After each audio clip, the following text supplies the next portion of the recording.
Welcome everyone to Walking After Whiskey with Trevor and Travis. I'm Travis. I'm Trevor. We're going to break down your latest episode of The Walking Dead tonight. We're also going to break down a fine whiskey for you guys tonight. Tonight we're drinking Angel's Envy, straight from the gods. Speaking of our angel, Scott right here. We're also going to break down your latest episode. If we do say so ourselves.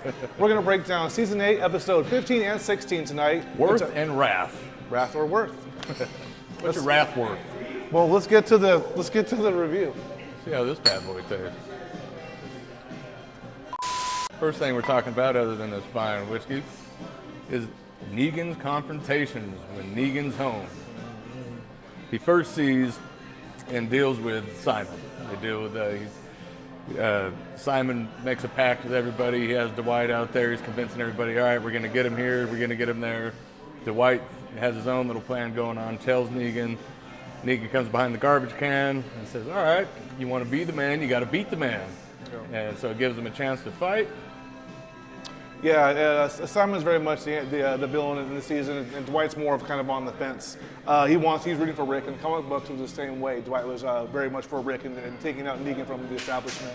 But we also come to fruition when Simon's plan comes awry when Dwight turns coat and tells Negan about Simon's plan and kills Simon and all his co-founders. Simon even hits him with the little cheap shot first, which is pretty cool. He goes around, when this is over, then turns, bam! Yeah, he was. Gives one of those, and Negan actually can whoop some good ass, so that's pretty good. Yeah, I heard before. I think Ric Flair said it. If you want to be the man, you got to beat the man. Woo! And Negan said, you know what? I'm gonna give you your shot, Simon. Even though you're a backstabbing piece of shit, I'm gonna give you your shot. And really, he got it pretty easy compared to the irons in the face, and probably chopping off people's nuts and whatever else they do there.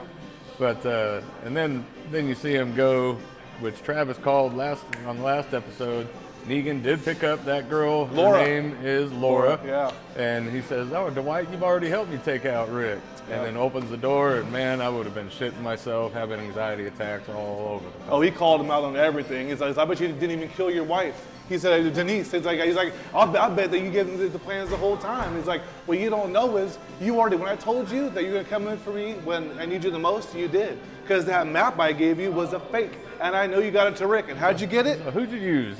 Probably used a little weasel Gregory. Your little errand boy, fucking Gregory. Good for you, Dwighty boy. Good for you. Hell yeah. And then later the next episode, you actually see Dwight wearing the same A that Daryl had on. And he got the same treatment, face all messed up. Probably like not even washed. No. Nice and stinky with shit sandwiches. But the last thing we see in that episode is we see Eugene making bullets and getting upset with Gabriel because he actually found out that Gabriel was making bullets the wrong way. He wasn't packing the powder right, which Eugene told Gabriel, not only are you making these bullets wrong, but what's going to happen is when they shoot the bullet, it's going to come back at them, blow up at them, and hurt and kill. The shell's going to come back and shoot the shooter. So that's why we're not going to do it.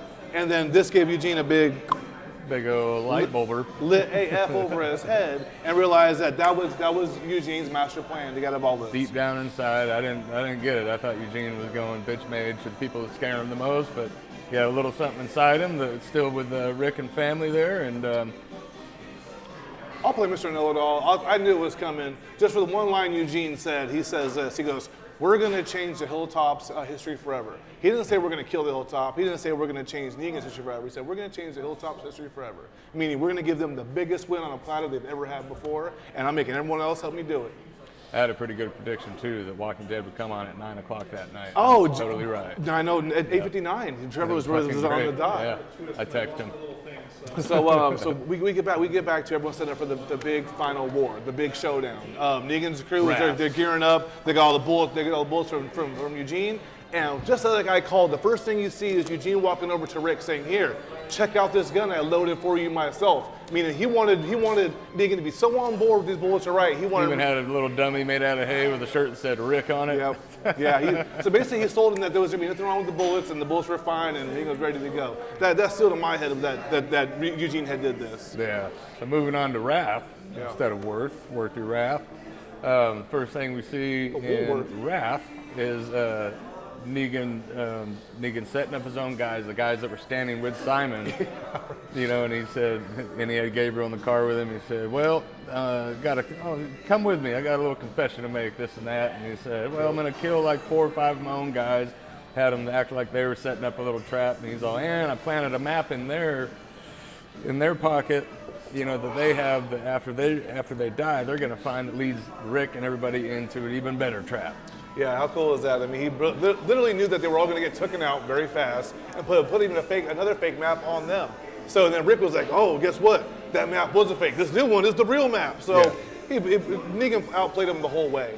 Yeah. And leads them out to this field by themselves. Look, and if you're ever out in the open field by yourself with no trees around you, you're going to hear the whistles.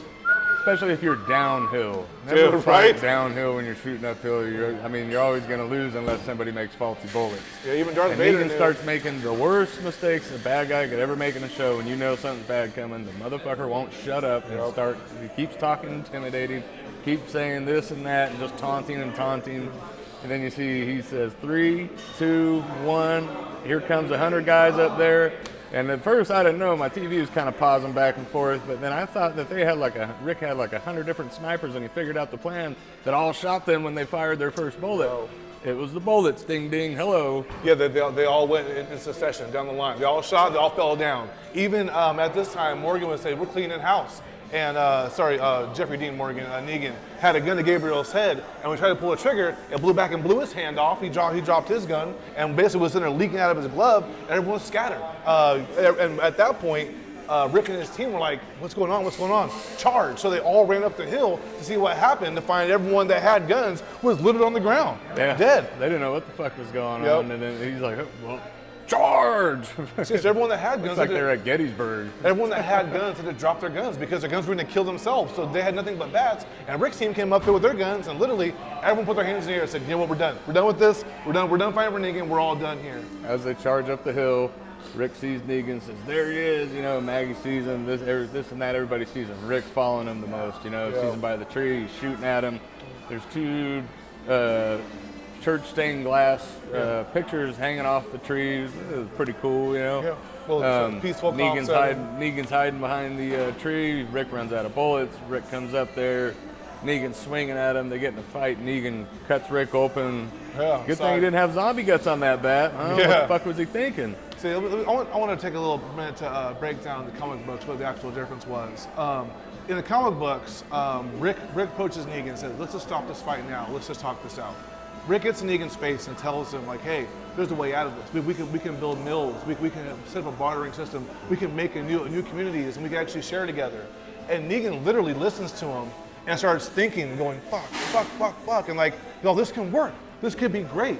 And when Rick actually confronts Negan in the show, the same thing happens. Rick goes, just give me 10 seconds. Give me 10 seconds to tell you what Carl meant by all this. And Negan gives him 10 seconds. And then Negan's defeated, his whole team is down, but he has the bat in the upper hand. But gives Rick the chance to tell him, because in his soul, Negan wants to make this work too. Negan, even though he wanted to kill the whole hilltop, he wanted better for everybody. And started listening to Rick. Rick started talking about what Carl meant. Started talking desperate. Started saying, I'm bigger than you, I'm badder than you, I got a bat. I was like, oh, this motherfucker's gonna die. Yeah, but after that, he actually let Rick talk about him.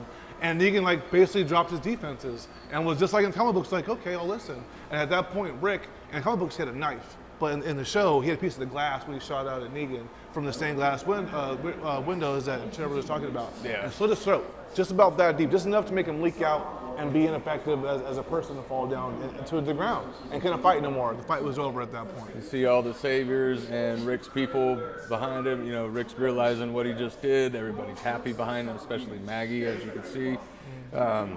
Rick goes and he sees the doctor. He says, hey, go get him. Maggie starts going fucking ape shit. She's like, he killed Glenn, it ain't right, blah, blah, blah. And then he says, everybody drop your hands. You're free to go. If you don't like it and you want to keep living the same way, there is going to be repercussions. Yep. So I thought Maggie was gonna beat Rick's ass, because in the comic books, when Negan killed Glenn and he came back home with all themselves and Glenn was dead, Maggie's like, what'd you do? And Rick said, did nothing. Maggie beat Rick's ass. Just punched him in the face multiple times. I bet she could really beat him up in real life, too. She probably could do a couple good ones, you know what I mean? Just a little chest out, a little tank top. You see, she could belt some hay.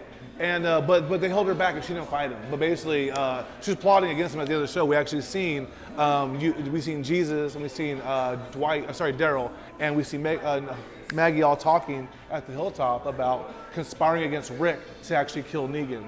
Yeah. Also, Morgan's done with fucking Rick. Rick went back on his word again. You remember when they went back and they killed all those guys? They made a little pact in the woods when they were both going for these guys.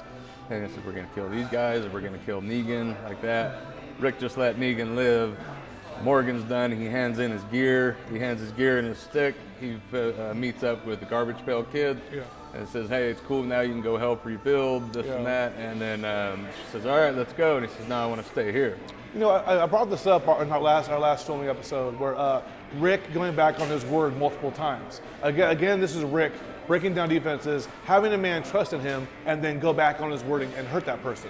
This is about the fourth time that's happened. This is the third time Morgan's seen it. But actually, in this episode, Morgan actually says, you know, even in that room, those guys had our back, and you still went back and know it was the right thing to do, but you still gave him your word, and you still did wrong, and you still killed him. So this set Morgan off. He's like, I'm done with this, Rick. Like, we can promise me something and then kill me. He's like, you know what? He gave him all of his gear, all of his stuff, and said, I'm out of here.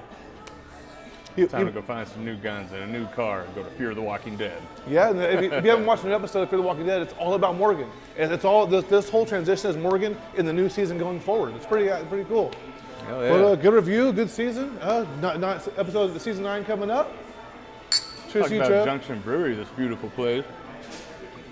This beautiful, gorgeous place.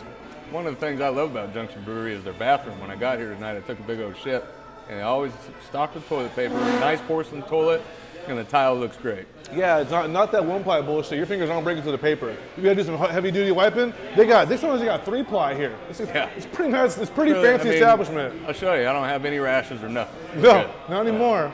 We do pinky up shots. Instant message me. I'll send you the picture. Here at Junction Brewery, it's on West American Canyon Road in American Canyon, the gateway to Napa Valley, right between Vallejo and Napa, California. This place is gorgeous. The atmosphere is great. They got gumbo, jambalaya. They got tri-tip. They got, oh my God, their bar menu for happy hour. They got fish tacos that are off the hook, pork belly bites.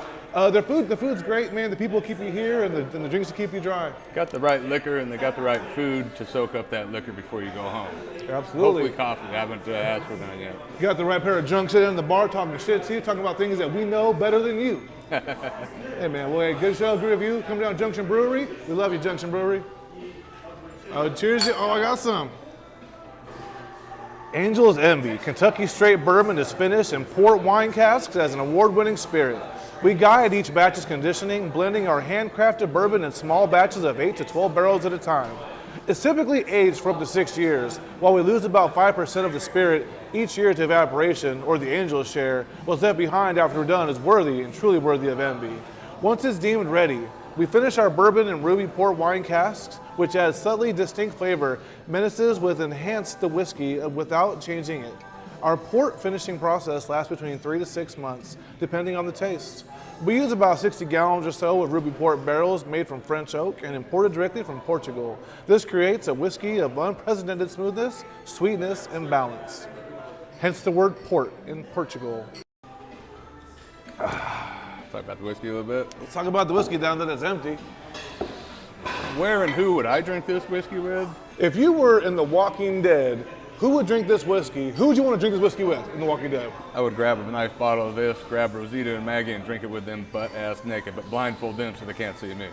You know what I would drink this with? I'll wait for you to ask me.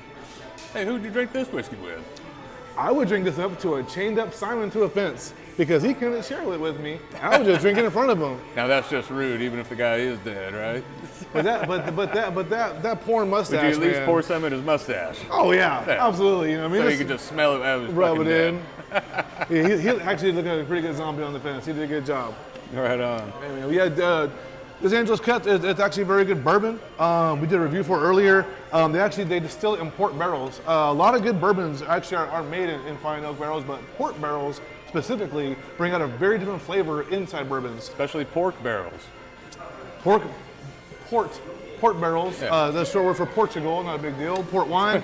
if you like cognacs, ports are very close to cognacs, and it brings that a very distinct flavor in the oak and in the whiskey. So I'm a bourbon guy. I drink bourbons, but they're drinking straight. I have your Coke back with them, no ice, something like that. Beautiful. It was a gorgeous finish. It was very good whiskey. I want to thank everybody for watching tonight, and stay tuned for our reviews of upcoming superhero movies that we do naked. Oh yeah. Well, one of us doesn't make it. We won't tell you who. one shirt on, one does pants off. Your choice. Yes, but it all yeah. equals itself out. Avengers, Super Troopers. We do a lot more booze. We do a lot more booze and reviews coming up for you guys. Watch our movies. Let's get groovies. All right, guys. You guys have a good night. Thanks for watching. Thank you.